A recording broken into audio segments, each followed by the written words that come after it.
નમસ્કાર, પાલ એક્સપ્રેસ ન્યૂઝમાં આપનું સ્વાગત છે। સુરતમાં કેન્દ્રીય જળશક્તિ મંત્રી સી.આર. પાટીલે પત્રકાર પરિષદ યોજી સંસદના ચોમાસુ સત્રમાં થયેલી કામગીરીની માહિતી આપતા કોંગ્રેસ પર આકરા પ્રહારો કર્યા।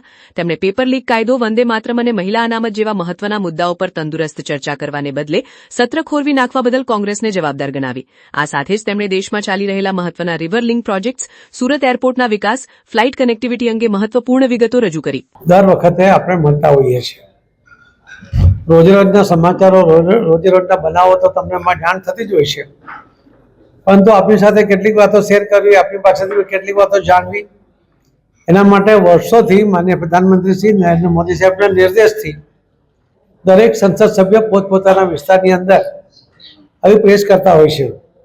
આજે પ્રભુભાઈ હાજર છે અને મુકેશભાઈ દલાલ આજે પ્રવાસમાં હોવાથી આવી શક્યા નથી, પરંતુ પ્રભુભાઈએ ખૂબ વિશેષ માહિતી આપની સમક્ષ મૂકી છે। પેપર લીકનો મુદ્દો અને એની જે માંગણી હતી કે આવો પેપર લીક ફરી ન થાય એના માટેના કડક કાયદાની ચર્ચા કરવા માટે પણ કોંગ્રેસે સપોર્ટ નથી કર્યો અને કોંગ્રેસ સપોર્ટિવ રાજ્યની અંદર પણ જ્યારે પેપર લીક થયું તો એના વિશે એક શબ્દ પણ કોંગ્રેસ તરફથી બોલવામાં આવ્યો નથી। જે બીજી પણ વાત કરી વંદે માતરમની, વંદે માતરમના જો અપમાન થાય તો એને 3 વર્ષ સુધીની સજા થઈ શકે એ પ્રકારની જોગવાઈ કરતો બિલ પણ જ્યારે લોકસભામાં ચર્ચા માટે લાવ્યા, રાજ્યસભામાં ચર્ચા માટે લાવ્યા તો ત્યાં પણ એમણે ભાગ નહીં લીધો। આજે બિલ પસાર થયા પછી આપણે જોયું હશે કે 15મી ઓગસ્ટના દિવસે કોંગ્રેસ કાર્યાલય દિલ્હીની અંદર જ્યારે વંદે માતરમનું ગાન ચાલતું હતું અને પૂરેપૂરું ગાન એ જે ગીત છે આખું વગાડવાનું હતું, એના બદલે વચ્ચેથી રોકવાનો પ્રયત્ન થયો અને આખા દેશે જોયો છે કે જે વ્યક્તિને આ દેશની અંદર આટલા બધા મહત્વના સ્થાન ઉપર પોતે આ દેશના લોકોના સહયોગથી જ્યારે બેઠા છે ત્યારે એમણે આપણા જ દેશનું આ રાષ્ટ્રગીતને, જે રાષ્ટ્રગાનને એમણે અટકાવવાનો પ્રયત્ન કર્યો છે, એ પણ આખા દેશે જોયો છે। હું આપ સૌને પણ કહેવા માંગુ છું, FCR બિલને કારણે આપણા દેશની અંદર અમુક વિદેશી તાકાત એ જે નુકસાન કરવાનો પ્રયત્ન કરે છે, એવો ફંડ મોકલીને આપણા દેશની આંતરિક વ્યવસ્થા ખોરવાઈ જાય એવો જો પ્રયત્ન કરતા હોય છે, એમને રોકવા માટે FCRનો જ્યારે બિલ આવ્યો ત્યારે એની પર ચર્ચા કરવાને બદલે હોબાળો કર્યો, એટલા જ માટે એને JPCમાં મોકલવામાં આવ્યું। જોઈન્ટ પાર્લામેન્ટરી કમિટી એ રાજ્યસભા અને લોકસભાના સભ્યો દ્વારા બનેલી કમિટી હોય છે, એ મિની પાર્લામેન્ટ કહેવાય છે ને એની અંદર બધા જ પ્રકારના ચર્ચાઓને સ્થાન હોય છે। એ બધાનો અભિપ્રાય પછી એ જે અભિપ્રાય લઈને એ જ્યારે પછી રિપોર્ટ એ પાછો લોકસભામાં આવે છે, રાજ્યસભામાં આવે છે ને ત્યાં એની પર ફરી ચર્ચા થાય છે। પણ આ મહત્વના બિલને મંજૂર કરવાને બદલે એની પર લોકસભામાં કે રાજ્યસભામાં ચર્ચા કરવાને બદલે હોબાળો કરીને ફરજિયાતપણે એને JPCમાં મોકલવાની ફરજ પડી છે।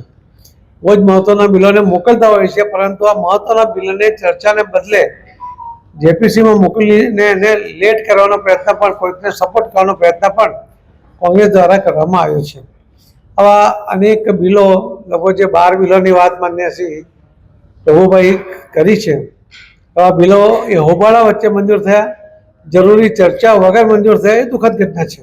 સંસદનો સમય વેડફવાની વાત કરી અને આ સંસદના સમય દરમિયાન જે વ્યવસ્થાના ભાગરૂપે કરોડ રૂપિયાનો ખર્ચો એમાં થતો હોય છે।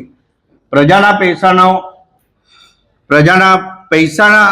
પૈસા થકી આ સંસદ ચાલતી હોય છે, ત્યાં આવા કરોડ રૂપિયાનું નુકસાન કરવાનું કામ આ વિપક્ષ અને રાહુલ ગાંધીને એમની નાદાનિયતને કારણે આ થયું છે। સંસદમાં ઘણા બધા આખા દેશના તમામ વિસ્તારના, તમામ રાજ્યોના પ્રશ્નોત્તરીમાં પ્રશ્નો કરતા હોય છે। 377 મારફત જે તે વિસ્તારની સમસ્યા લોકસભાના ફ્લોર પર લાવવાનો પ્રયત્ન કરતા હોય છે। રાજ્યસભાના સભ્યો રાજ્યસભાના ફ્લોર પર આ પ્રશ્નો લાવવાના પ્રયત્ન કરતા હોય છે। ચોમાસા જેવી આ અતિ ગંભીર પરિસ્થિતિમાં આ વખતે આપણે ચોમાસાની ઋતુમાં દક્ષિણ ગુજરાત વિશેષ રીતે ફ્લડમાં આ વખતે સંપડાયું અને એમાં પણ તમામને ચાહે પ્રેસ મીડિયાના પ્રતિનિધિઓ, અમારા સરકારના, કેન્દ્ર સરકારના અમારા માન્ય મંત્રીશ્રીઓ, રાજ્ય સરકારના મંત્રીશ્રીઓ અને સેવાભાવી અમારી ભારતીય જનતા પાર્ટીની ટીમ આજે દક્ષિણ ગુજરાતને સુરતમાંથી આફતના સમયે લાખોની સંખ્યામાં રાશન કીટ અને સમયસર મદદરૂપ થવા માટે અમારા આદરણીય સી આર પાટીલ સાહેબના નેતૃત્વમાં અને અન્ય મહાનુભાવોના નેતૃત્વમાં કરી